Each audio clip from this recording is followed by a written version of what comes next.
How are you? I'm okay. How are you doing today? I'm well. So my name is Caesar, and today we'll be having a little conversation. I am your social worker here at Poland Pathways Treatment Facility. But thank you for being willing to talk with me today.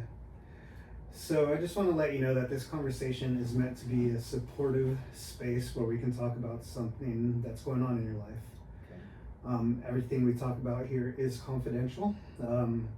Have you ever done anything like this before? I haven't. Okay, so have you heard of confidentiality? A little bit. Like, does that mean that you can't tell my probation officer what I tell you? Yeah. Okay. So basically, there's a couple exceptions to confidentiality. You know, everything we say is confidential except if you mention that you want to hurt yourself, or if you want to hurt somebody else, or if somebody's currently hurting you. Okay. Those are the three things I would need to report on. Okay, Does that so make sense? everything just stays in this office, like we can just talk and. Right. Okay. Absolutely. All right. Okay.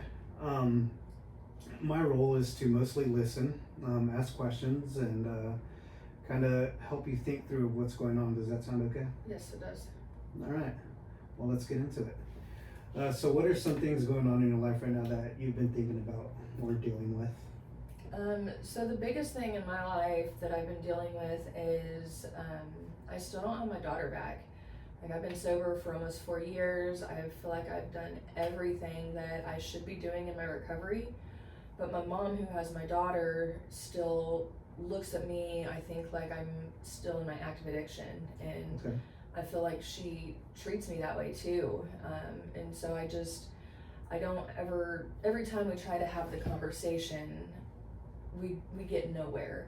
Mm-hmm. I've asked her before if I needed to get an attorney, and she told me no, but then every time I try to bring it up, she just like pushes it off and won't even acknowledge the fact that I'm trying to have a conversation about it. Okay. And how has that been affecting you? Honestly, it makes me want to just not keep trying. Like, I feel like I've done all of this work, and if I'm never going to get my kid back, then what's the point? I mean, I know that's silly to think about it that way, but at the same time, like, when I started this journey, like, it was, the ultimate goal was to be able to have her back in my home. Mm-hmm. And so I just get really frustrated. Like, I don't want to give up, but sometimes I feel like I just want to give up. Yeah, I hear that you're feeling frustrated about how things are going. All right, can you walk me through what usually happens when you have a conversation with your mom? So, we've tried to have a conversation on a couple different times, and usually our emotions just get in the way. Like, we both start getting elevated, and then it's almost like we're yelling, but we're not trying to yell. I think I just naturally start to get very loud and almost animated. I don't mean to. I'm not mad at her. I mean, I am mad at her, but I don't know. It's just, we go in circles. I ask her what I need to do, and I got to the point where last time I asked her if she was planning on giving her back at all, and she pretty much flat out told me no. And so we just don't get anywhere with it. Right. So if things were, if things improved, what would that look like? I feel like if they improved, then we could at least communicate and be able to, like, set up almost a visitation schedule to where I could start having her on my own. But with her being in Texas, that's a lot harder. But I feel like those are the steps that I need to start taking in order to have her back in my home full time, is start with little blocks of time. So a long weekend here, spring break, maybe a couple of weeks in the summer, something like that, but it doesn't seem like she's even open to that idea. Okay. So let me just make sure I'm understanding you correctly.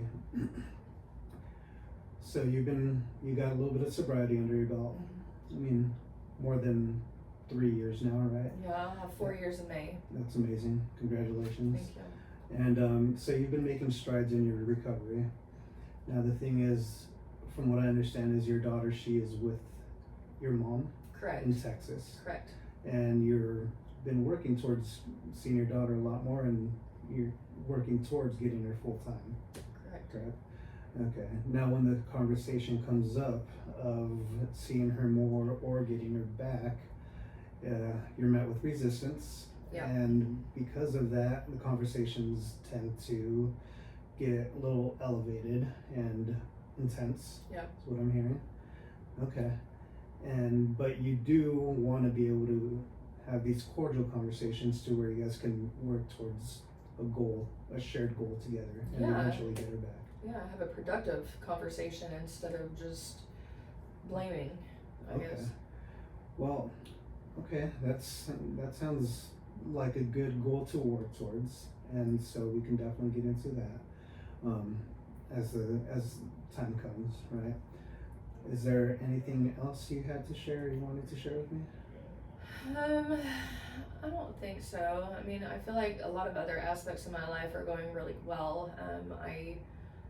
I've never been in, like, I'm in a good place, like emotionally and physically and stuff like that. I've paid off debts. I'm going back to school full time. I mean, I feel like everything else in my life is going well except for this one aspect, and so it's just really hard to let it go.